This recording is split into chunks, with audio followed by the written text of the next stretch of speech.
de ñañería, como se dice coloquialmente en nuestro medio. Estoy hablando de ser amigables con los incrédulos. En esa palabra se pueden encerrar principios, valores, educación, eh, consejos de hogar, en donde se nos ha enseñado a respetar al prójimo. Ahora, sume encima de eso que usted aprendió en su cuna, propiamente hablando en su hogar, lo que la palabra nos va a decir respecto a por qué debemos tú y yo, a más de ser educados con el prójimo, con los que incluso son incrédulos, porque recuerde que usted vive en un sector de esta ciudad y ahí hay muchas casas a su alrededor. Usted estudia en alguna institución, sea colegio, sea universidad de este país, y ahí hay muchas personas. Usted trabaja con muchas personas. Y si usted no trabaja para una dependencia, probablemente también tenga su emprendimiento. Y lo más seguro es que usted se interrelaciona con proveedores que también son incrédulos. O sea, como bien lo dijo el Señor Jesús, no te pido que los saques de este mundo, sino que los guardes del maligno. Eso quiere decir que nosotros, mientras vivamos en el peregrinaje, en la vida de transitar coyunturalmente por esta tierra, vamos a tener a nuestro alrededor cualquier cantidad de gente incrédula. Y usted no puede caminar por la calle tirándoles piedra, torciéndolos. Usted tiene que ser una persona amigable. En ese sentido, la palabra nos enseña a que debemos de alcanzar a todos los hombres. Debemos de predicarle a todas las personas. Debemos de orar por todas las personas. Hemos recibido instrucciones a la luz de la palabra del Señor de alcanzar al mundo. E incluso como Primera Iglesia Bautista de Guayaquil, nuestra visión de crecimiento es alcanzando almas para Cristo aquí, allá y en el mundo entero. Por lo tanto, se basa en lo que dice la misma palabra en Mateo 28:19, porque es la Biblia la que enseña a ir por donde quiera que transitemos y enseñar a todo tipo de personas. Dice la palabra del Señor en Mateo 28:19. Por tanto, y haced discípulos. Por tanto, y haced discípulos a todas las naciones. Y podemos hacer un paréntesis cuando hablamos de discípulos, enseñar a todas las personas de las naciones. Cuando usted tiene la oportunidad de subirse un taxi y hay una persona que no conoce de Cristo, el taxista profesa cualquier tipo de religión o por último es hasta ateo, pero usted como cristiano tiene la responsabilidad de poderlo decir con lo que Jesús produce en nosotros, el gozo de la salvación, que Cristo Jesús le ama a ese taxista, que Cristo Jesús dio la vida en la cruz del Calvario por ese taxista, y usted para poder presentar las buenas nuevas noticias de salvación, tiene que mostrarse amigable. Por lo tanto, no sacando de contexto, esta pregunta va dirigida a cristianos maduros, en donde sabemos diferenciar en lo que es ser amigables con la finalidad de poder predicar, de poder evangelizar, de poder discipular a las naciones y posteriormente de ello llevarlos al bautismo, que es en el nombre del Padre, del Hijo y del Espíritu Santo. Entonces, usted y yo necesitamos tener claro que no estamos llamados a ser enemigos de la gente. No estamos llamados a ser enemigos ni comportarnos como enemigos. Un cristiano maduro sabe comportarse de manera amigable con los incrédulos al fin de poder no convidar con ellos de sus prácticas, sino que usted tenga la oportunidad de presentar a Jesucristo como lo que es en nuestra vida el Señor y Salvador, el Redentor, el que un día vino como Salvador, pero próximamente, cuando usted y yo menos lo pensemos, el Señor Jesús ya no vendrá como aquel Salvador, sino que vendrá como juez y vendrá a reinar. Por lo tanto, esta pregunta corta, concisa, una respuesta también concisa, que va directamente a nuestro corazón, a nuestro entendimiento. Y si usted tenía una idea equivocada, como cristiano, pues bueno, hoy el Señor le manda a usted a que sea amigable con las personas a su alrededor. Ahora, si usted no es amigable con los que están dentro de casa, si usted no sabe sonreírle a la gente, si no sabe usted bendecir a la gente que está dentro de la casa, hablemos dentro de su familia o dentro de la casa de oración, que es la iglesia, muy difícilmente usted podrá ser amigable, ¿sí? Afuera. Así que es importante que comience a ensayar, comience a sonreír, comience a bendecir, comience a ser una persona como Dios lo ha hecho a usted de nuevo, con el amor de Él en Cristo Jesús. Tenemos otra pregunta, porque son muchas preguntas, unas son cortas, otras son largas, pero todas en el contexto de que estas preguntas van dirigidas precisamente a cristianos maduros. Si usted el día de hoy no ha compaginado con las respuestas, pues bueno, que ya hemos dado a dos preguntas, tiene que examinarlo todo a la luz de la palabra. Todo tiene su fundamento. Tenemos una tercera pregunta. Probablemente esta va a ser un poquito más amplia. ¿Por qué los cristianos no jugamos con la libertad? Y lo vuelvo a presentar. La vuelvo a enunciar la pregunta. ¿Por qué los cristianos no jugamos con la libertad? La libertad que el Señor trajo a nuestras vidas.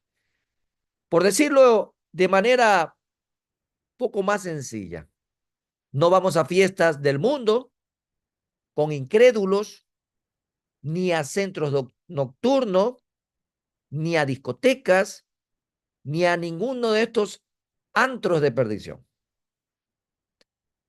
Y estoy desagregando y aterrizando lo más sencillo posible para que en nuestro medio podamos comprender la pregunta. ¿Por qué los cristianos no jugamos con la libertad? Bien, y nos vamos a enfocar porque no vamos a ser ortodoxamente extremistas, porque no le estoy diciendo en ningún momento que no vaya al cine, que no vaya al supermercado, que no vaya a trabajar, que no vaya al gimnasio, que no vaya a un parque, no le estoy diciendo eso. Estoy haciendo un paréntesis respecto a las fiestas del mundo. Estoy haciendo un paréntesis respecto a ir con incrédulos, a participar de discotecas, a participar de centros nocturnos o de cualquier tipo de espacio en donde lo único que puede haber es perdición. Ahora, dejando la pregunta y enfocándonos ya en la respuesta, para poder contestar esta pregunta también debemos de comprender lo que la palabra de Dios nos dice. La Biblia dice que todo es lícito, pero no todo ayuda. Un estribillo descontextualizado, mal utilizado, mal referido, pero que ha sido una herramienta de escape para justificación de muchas personas. Todo me es lícito y desde ahí se han agarrado. Pero la palabra que nos va a acompañar en esta noche para esta pregunta nos va a ir ubicando si usted ha tenido distorsionado de repente esta muletilla para justificar todo lo que hace o deja de hacer. Pues la Biblia nos dice que todo es lícito, pero no todo ayuda. No todo te va a ayudar a ser santo o a caminar en santidad en la vida cristiana si te encuentras en centros nocturnos, en discotecas, en fiestas y en todo tipo de eventos colaterales a este tipo de participación. Ahí no vas a encontrar la santidad jamás. Te encontrarás en un mundo en donde Satanás tiene a todos a su merced. Porque ahí la gente ingiere drogas, la gente tiene prácticas sexuales, la gente hace todo tipo de actos que deshonran a Dios en un tipo de espacio destinado por Satanás para la perdición del ser humano. Dice Primera de Corintios, capítulo 6, versículo 12. Todas las cosas me son lícitas, mas no todas convienen.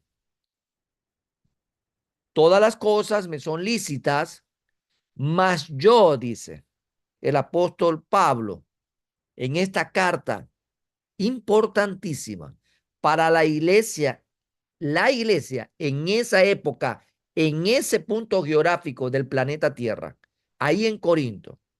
Pablo, inspirado por el Espíritu Santo, dice, mas yo no me dejaré dominar de ninguna. Para mí lo más medular en la vida de un cristiano está en la intimidad con el Señor, que deriva en la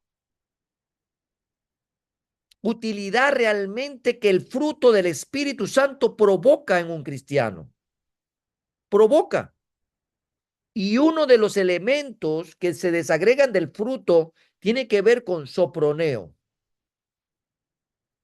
también conocido como dominio propio, que es el dominio propio sobre mis emociones. O sea, tenemos nosotros que tener la capacidad para no dejarnos dominar por ninguna de las cosas que aparentemente pueden ser lícitas, porque tú entiendes con el dominio propio que no todas estas cosas, por lícitas que parezcan al hombre, al ojo del hombre, traerán conveniencia o edificación para crecimiento y desarrollo de tu vida espiritual.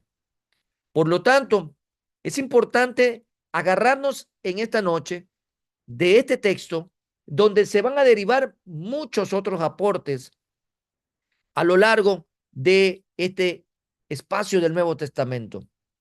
Aquí es claro cuando se dice todas las cosas me son lícitas, y es una afirmación que sacada de su contexto parecería desechar toda restricción. Es como que fuera una licencia que usted la cargara, que le abriera las puertas a todo lo que usted cree en su conveniencia que necesita para sentirse complacido. Pues es claro, y la pregunta que debemos de hacernos en esta noche, a usted como cristiano, y usted tiene su autoevaluación y sabe en qué etapa se encuentra, bebé, niño o maduro, ¿le es todo lícito al cristiano? ¿Realmente le es todo lícito al cristiano? Dependiendo del tipo cristiano que usted sea, va a responder. Porque si usted es un cristiano bebé, pues usted va a decir, esa es la gloria del hombre, tener la oportunidad de disfrutar de todo lo que le es lícito. Tal vez el niño tendrá un pensamiento dividido, ¿será o no será?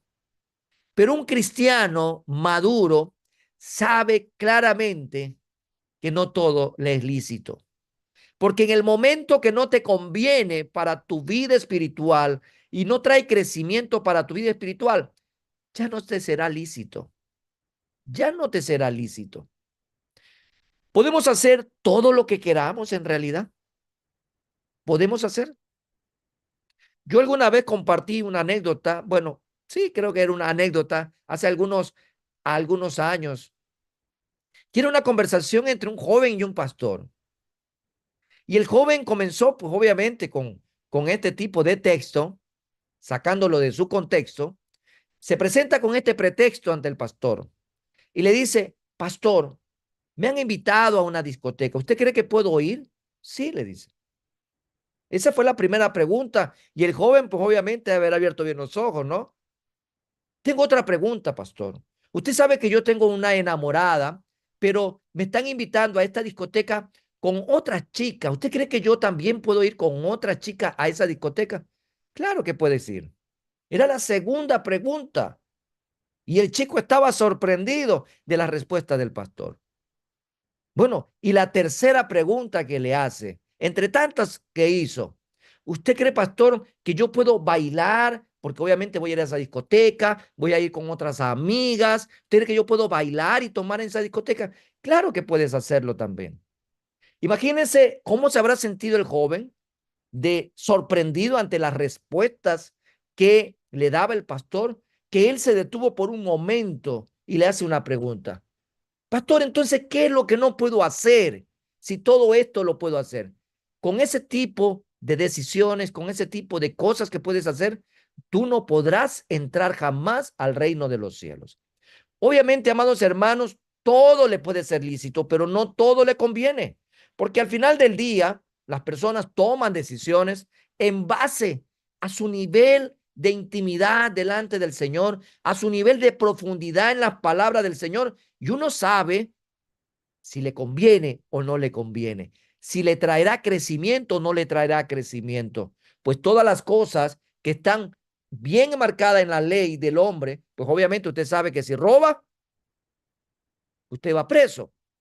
Pero dígame en qué parte de la ley precisamente puede decir que si usted chismea o si usted come de más o si usted ingiere tanta cantidad de drogas o si usted tiene una o dos o tres amigas sexuales. ¿La ley a usted le prohíbe eso?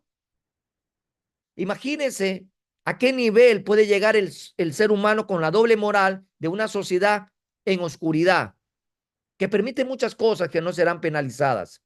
Porque yo le aseguro que si usted el día de hoy le mintió a su esposa, no está yendo preso. Yo le aseguro que si usted hoy le mintió a sus padres, no está yendo preso. Que si usted hoy mintió en su trabajo, no se está yendo preso. Que probablemente si no devengó las 8 horas en su trabajo, tampoco se va preso. ¿Cuántas cosas el ser humano hace y no se va a ir preso? Pero hay algo en donde el Señor nos dice, en esa voluntad que cada uno de nosotros tiene, en ese libre albedrío que al final no, lo vemos desde el Génesis, que el ser humano no sabe tomar decisiones por su cuenta y por eso vienen las consecuencias. Pero si tus decisiones están enmarcadas en que tu voluntad se someta a la voluntad de Dios, tú estás consagrado. Y si estás consagrado, las cosas serán diferentes. Por eso tenemos aquí una parte de la Biblia que nos invita a no sacar de contexto el texto. El texto completamente nos dice, todas las cosas me son lícitas, mas no todas convienen.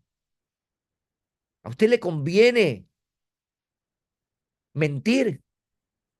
A usted le conviene hablar mal del prójimo. A usted le conviene al final del día robar en su trabajo el tiempo. A usted le conviene no hacer como Dios manda a todo hijo de él, a trabajar mirando para arriba y no para el hombre. ¿Usted qué cree, amado hermano?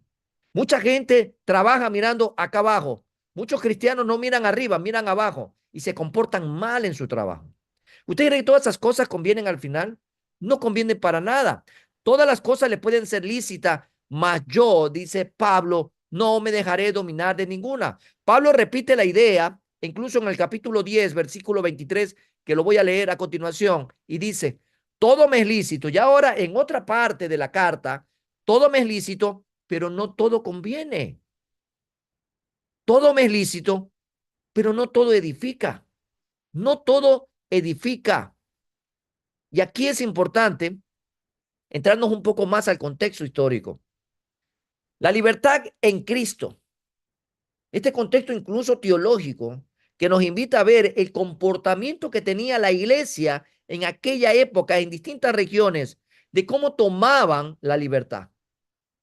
La libertad en Cristo es una verdad que Pablo la subraya constantemente. Y podemos ir a lo que dice Gálatas capítulo 5, versículo 1 y versículo 13 en la primera parte, bueno, la versión que usted tenga, que la Reina Valera 960, no tiene una idea muy distante, yo la tengo en la versión de las Américas, y dice, para libertad fue que Cristo nos hizo libre. Por tanto, permanezcan firmes y no se sometan otra vez al yugo de la esclavitud. La carne le va a decir a todo cristiano, disfruta que todo está permitido. Hágalo. E incluso usted va a sentir la necesidad de cada día irse metiendo más y más en satisfacer la carne. Pero la palabra es clara. Cristo no pagó el precio en la cruz para que usted y yo pisoteemos la libertad que Él nos otorgó. ¿Y cómo podemos pisotear la libertad que Él nos otorgó? Sometiéndonos otra vez al yugo de la esclavitud, de donde Jesús nos había sacado. No tiene sentido. Dice versículo 13, hermanos, a libertad fueron llamados. Una persona que miente, acuérdese lo que le pasó a David. ¿Cómo fue? Metiéndose en una esclavitud, en una cárcel. Esclavitud que es igual a cárcel. Hasta que David fue confrontado, David vivió en una cárcel porque un momento de debilidad lo llevó a él al deseo por los ojos. Tomó una mujer que no era de él, mintió, traicionó, asesinó, un pecado tras otro pecado. Y así a veces el cristiano en estos tiempos se comporta, porque le cree a ese engaño de la carne, todo me es lícito. Bueno, el Señor me ha autorizado para todo. A esa libertad Dios no te trajo. Dios te trajo para que seas verdaderamente libre, libre de todo tipo de deseo de la carne. Pablo afirma que los creyentes, que los cristianos no están bajo la ley, sino bajo la gracia. Y ahora les escribe, imagínense, le dice a los corintios, le dice a los gálatas y le dice a los romanos de esta manera. En Romanos 6:14 dice lo siguiente, porque el pecado no se enseñoreará de vosotros, pues no estáis bajo la ley, sino bajo la gracia. El Señor nos regaló esa libertad. El Señor nos dio una libertad que no merecíamos. El Señor cortó las cadenas que teníamos nosotros en nuestras manos y en nuestros pies y lo hizo de manera gratuita. No pagamos nada, no lo merecíamos, no lo habíamos ganado, fue un regalo, eso es la gracia de haber estado refundido en la cárcel espiritual más oscura, de haber tenido las cadenas más gruesas, de haber tenido vendas, de haber tenido harapos, de todo eso Jesús nos libertó. Solamente hay un animal que puede regresar al lodo de donde lo sacaron. Pero tú y yo somos hijos de Dios. No estamos en ese reino animal. Nosotros estamos en el reino del Hijo amado de Dios, que nos trajo a libertad. Y si nosotros utilizamos la mente que Cristo nos ha traído a nosotros ahora, tenemos que utilizar esa mente para razonar que ya no estamos bajo esclavitud, que ya no estamos bajo yugo, que ahora estamos bajo el tiempo de la gracia. El tiempo de la gracia, que por cierto, y haciendo un paréntesis, ya se comienzan a escuchar, sí, así muy diligentemente, aquellas trompetas que anuncian la venida de nuestro Señor. Así que debemos nosotros saber que si el Señor se acerca más y más a su amada, el tiempo de la iglesia se está cortando. Por eso, no podemos desperdiciar el regalo que Dios nos ha dado. Dice algo más, la gracia para ti, para mí, para todo ser humano, es por medio de la fe en Jesucristo. No es por obras. Ahí también tenemos nosotros otro punto a favor para reflexionar sobre todas las cosas que trae la libertad a nuestras vidas. Y dice Efesios 2, 8, 9, porque por gracia sois salvos por medio de la fe, y esto no de vosotros, pues es don de Dios, no por obras para que nadie se gloríe. Y si tú y yo complementamos esto con lo que dice el mismo apóstol Pablo a los Romanos, capítulo 3, versículo 20, ya que por las obras de la ley ningún ser humano será justificado delante de él, porque por medio de la ley es el conocimiento del pecado. Pablo lo que trata de hacer y no se cansa de decirle a todos los cristianos es lo que dice más adelante en Romanos 7, versículo 6. Hemos quedado libres de la ley, habiendo muerto a lo que nos ataba. De modo que si sirvamos en la novedad del espíritu y no en el arcaísmo de la letra, la versión de las Américas, tenemos la necesidad de mirar el regalo que trajo Jesús a nuestras vidas.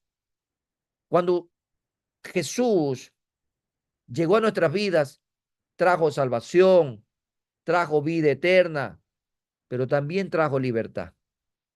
La libertad. Y es algo con lo que no debemos de jugar.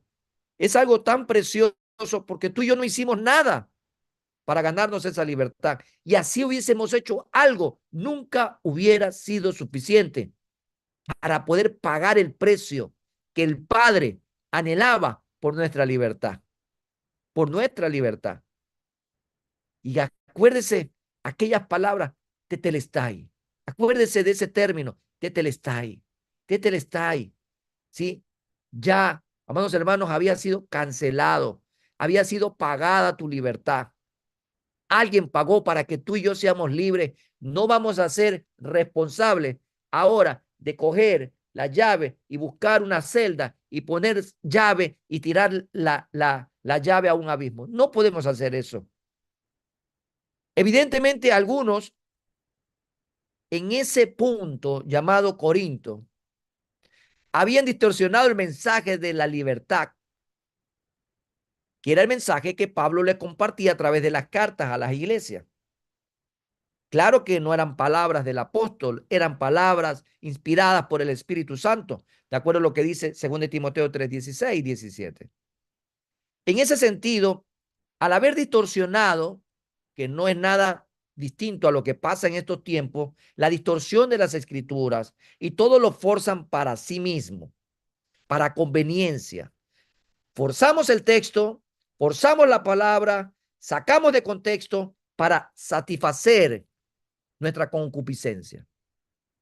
En ese sentido, un mensaje distorsionado de la libertad, que era el que el apóstol Pablo había compartido, ellos se habían orientado hacia un enfoque totalmente contrario de la vida, algo antagónico, algo opuesto al verdadero concepto de la libertad para la vida que el Señor traía a cada uno de sus hijos. Y aparte de eso, consideraban que la ley moral no sirve para nada y que no es obligatoria porque solo la fe es necesaria para la salvación. Era una distorsión completa. Debemos de tomar nuevamente este principio y recordar el impacto que iba a tener la carta dirigida a los corintios. Allá en Corinto, a esa iglesia que por falta realmente de intimidad con el Señor habían distorsionado muchas cosas en el marco de su contexto social. Y precisamente esta libertad había sido distorsionada por ellos. Debido a la construcción del texto del griego, a la construcción textual del griego, muchos comentaristas creen que la afirmación que Pablo utiliza, todo me es lícito, fue utilizada por los corintios y Pablo simplemente les está repitiendo sus propias palabras. Al parecer era un estribillo en ese contexto social. Todo me es lícito, todo me es lícito, todo me es lícito, todo me es lícito. Y era un estribillo y lo repetían y se lo repetían. Era como una muletilla que tenían como de repente algo que tú y yo podemos desarrollar en nuestro contexto, en nuestro dialecto, con nuestras costumbres y tradiciones, por decirlo de manera coloquial. Allá había ocurrido lo mismo. Todo me es lícito, todo me es lícito. Y el apóstol Pablo lo que estaba haciendo era utilizar, al enviarle esta carta, utilizaba estas mismas palabras. Voy a utilizar sus propias palabras. Era en otras palabras lo que estaba diciendo el apóstol Pablo. Eran los corintios los que decían todo me es lícito, repitiéndolo como un mantra para encubrir su comportamiento pecaminoso. Se justificaban y se autojustificaban. Todo me es lícito, todo me es lícito para arriba y para abajo, que no es muy distante de aquellas sectas que pocos años atrás, ¿sí?, conocida como aquella secta 666, era su doctrina, por decirlo así, era básicamente que ya Cristo había pagado el precio del pecado. Por lo tanto, ya en el hombre no había pecado y que tenía la libertad de disfrutar la vida como quisiera. Esa era su enseñanza, esa era su doctrina, y obviamente mucha gente que seguía ese tipo de secta se sentían pues a gusto, sabiendo que tenían la licencia moral para hacer y deshacer como quisieran, porque al final del día Jesús ya había pagado el precio en la cruz. Ese tipo de distorsión, ese tipo de enseñanzas erráticas, antibíblicas, pues bueno, a la carne le encanta, al hombre le encanta. Y eso realmente sí es un problema. Sí es un problema. El cristiano se identifica no por lo que dice, sino por lo que hace. Y lo que hacemos, tú y yo, debe de estar enmarcado en la misma palabra del Señor. Entonces, probablemente pensaban, cuando decían todo me es lícito, que ellos estaban citando a Pablo, quienes había enseñado sobre la libertad cristiana. Pero Pablo jamás les enseñó a ellos a utilizar la libertad para volver a la esclavitud del pecado. Jamás. En su carta correctiva, lo que hace el apóstol Pablo al dirigírsela a ellos es con la intención de contrarrestar esa actitud de que todo me es lícito, de que todo me es lícito. Algunas traducciones utilizan signos de puntuación para resaltar ese significado, poniendo todo me es lícito o su equivalente entre comillas. Y usted sabe lo que significa entre comillas. Así que a mirar con mucha atención. Dice nuevamente 10:23 de 1 Corintios. Todo está permitido, la versión NBI, pero no todo es provechoso. No todo es provechoso. Todo está permitido, pero no todo es constructivo. No todo es constructivo. ¿A usted alguien lo va a penalizar mañana civil o penalmente por ser una persona que no tiene dominio propio sobre lo que come? Si usted es una persona que sabe que las grasas en exceso le hacen daño, si usted es una persona que sabe que la sal en exceso le hace daño, si usted sabe que la azúcar en exceso le hace daño, si usted sabe que los refrescos le hacen daño, si usted sabe que ser corajudo le hace daño, si usted sabe que mentir le hace daño, si usted sabe que el rencor le hace daño, si usted sabe que hablar mal del prójimo le hace daño, dice, nadie me lo está prohibiendo, es lícito, pero te conviene en realidad para tu crecimiento y madurez espiritual. Te conviene en realidad para que tú construyas una vida realmente bajo el principio de la sabiduría que es el temor al Señor. Pues no, no. Y la palabra es clara. En ambos lugares, tanto en 1 Corintios 6 como en 1 Corintios 10, en los que todo está permitido, Pablo les recuerda a sus lectores que cuando habla de la libertad cristiana, siempre lo hace en relación con la libertad respecto a la justicia basada en la que Cristo Jesús trajo a nosotros al dar su vida en la cruz del Calvario. Y eso es importante que usted lo tenga presente. Usted y yo no merecíamos tampoco ser libres. Usted y yo no merecíamos la salvación. Usted y yo no merecíamos la libertad, ni la salvación, ni la redención. Pero por la gracia y el favor de Dios es que hoy lo tenemos. Y por eso no podemos utilizar esa libertad que fue realmente basada en la justicia que el Padre demandaba. Y lo he dicho en muchas ocasiones. Amor es una cosa y esa es una cara de la moneda, pero la justicia es la otra cara de la moneda. Dios nos demuestra en la cruz amor y justicia. Y es precisamente el pago a esa justicia que el Padre demandaba lo que trajo la libertad a nuestras vidas. Y Pablo se los enseñaba en ese sentido. No se los estaba enseñando basado en las obras, es decir, en ganarse la salvación con buenas obras. Cuando intentamos merecer la salvación, por ejemplo, mediante la ley mosaica o la tradición farisaica o cualquier otro medio, pervertimos el mensaje de la cruz. Pervertimos las buenas noticias de salvación. La gracia inmerecida del Señor hacia nosotros, por definición, no se puede ganar, no se puede comprar. No somos merecedores de nada, solo la gracia del Señor se manifestó así. El cristiano está libre de la carga de intentar ganarse la salvación, pero los corintios habían pervertido el mensaje de libertad de Pablo para justificar su estilo de vida pecaminosa. Era un autoengaño. Y no hay nada peor en la vida de un ser humano que autoengañarse. No hay nada peor. Así que, como cristianos maduros, con este amplio marco,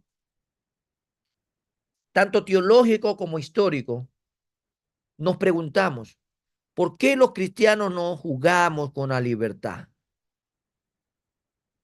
Porque el precio fue muy alto. ¿Y por qué ese precio tú y yo, ni todo el oro del universo, pudiera pagar por la libertad de un pecador? Por lo tanto, no podemos jugar con algo tan precioso.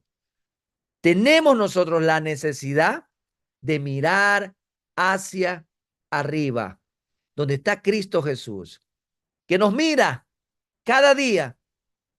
Imagínate esta escena. ¿Qué estás haciendo con la libertad que te entregué? Es lo que Jesús puede estar hoy diciéndonos a ti y a mí. ¿Qué están haciendo con la libertad que les he dado? ¿Qué están haciendo? La están manchando nuevamente. Están ensuciándola. Están ustedes mismos esclavizándose. No tiene sentido. No tiene sentido. Así que el Señor hoy nos recuerda a ti y a mí la necesidad de mirar hacia la cruz, de mirar hacia arriba, de mirar hacia esa libertad que el Señor nos ha dado. Hablemos de otra pregunta. Todavía tenemos algunos minutos. Otra pregunta que se le hace a cristianos maduros y aspiramos que la respuesta sea de aplicación a nuestras vidas. ¿Por qué los cristianos no practicamos la idolatría? ¿Por qué?